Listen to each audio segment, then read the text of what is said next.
سکندرآباد کے علاوہ ریاست کے کئی مقامات میں تیز ہواؤں کے ساتھ بارش ہوئی، جس سے آم کی فصل کو نقصان پہنچا۔ جگتیال کے پرانے بس اسٹینڈ کے پاس درخت جڑ سے اکھڑ کر آٹو پر گر پڑا، تاہم حادثے کے وقت آٹو میں کوئی موجود نہیں تھا۔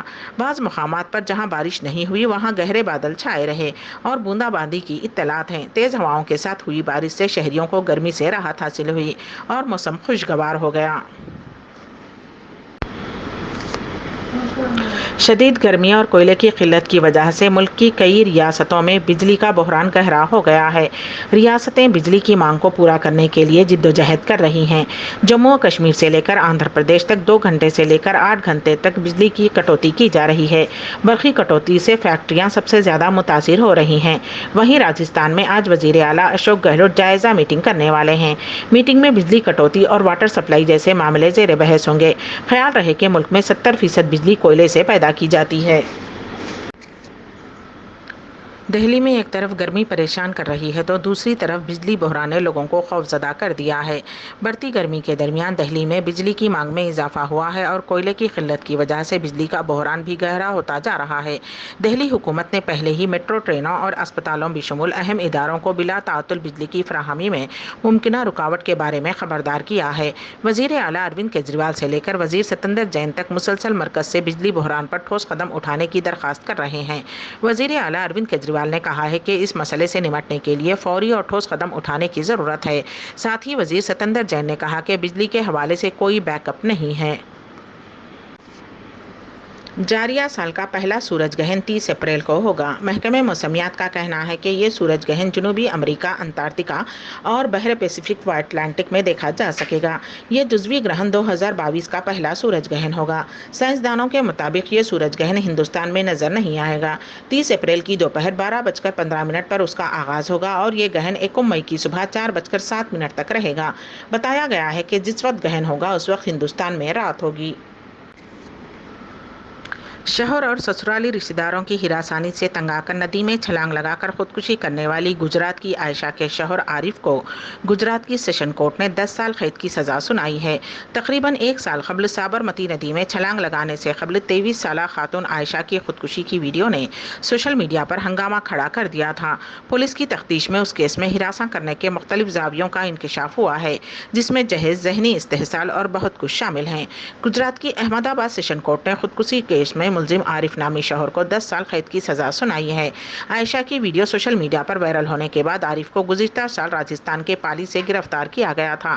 وائرل ویڈیو میں، جو کہ 25 فروری سن 2021 کو ریکارڈ کی گئی تھی، عائشہ نے خودکشی کرنے سے پہلے ایک پیغام ریکارڈ کیا تھا، جس میں انہوں نے کہا تھا کہ وہ دباؤ میں آ کر کچھ نہیں کر رہی ہیں اور وہ خوش ہیں کہ وہ اللہ سے مل جائیں گی۔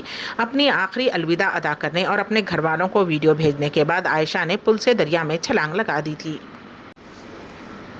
ہندوستانی نژاد امریکی مصنفہ پدما لکشمی نے ہندوستان میں مسلمانوں کے خلاف تشدد کی مذمت کی اور شہریوں سے اس معاملے پر زبان کھولنے کی اپیل کی ہے۔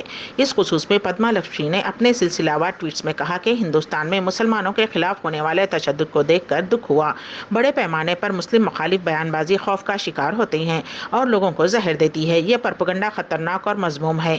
ایک اور ٹویٹ میں پدما لکشمی نے ہندوستانی ہندوؤں سے کہا کہ وہ خوف و ہراس کا شکار نہ ہوں، کیونکہ ملک میں مذہب کو کوئی خطرہ نہیں ہے۔ انہوں نے لکھا کہ حقیقی روحانیت میں کسی بھی قسم کی نفرت کے بیج بونے کی کوئی گنجائش شامل نہیں ہے۔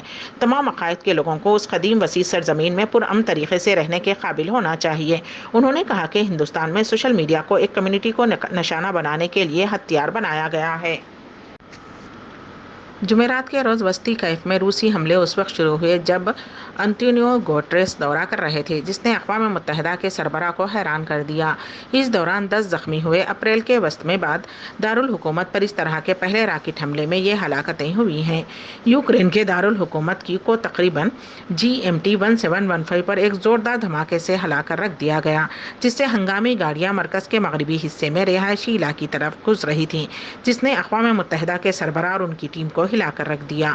ہنگامی خدمات کے ذرائع کا کہنا ہے کہ ایک حملے سے 25 منزلہ رہائشی بلاک کو نشانہ بنایا گیا۔ امبیڈکر اردو نیوز کے اختتام سے قبل دوبارہ سرخیوں پر ایک نظر۔ چیف منسٹر کے چندر شیکھر راؤ کی آج دعوت افطار، کانگریس کی جانب سے بائیکاٹ کی appeal. Telangana state consumer forum کا سنسنی خیز فیصلہ، فلیٹ حوالے نہ کرنے والے بلڈر کو 18 ماہ جیل کی سزا۔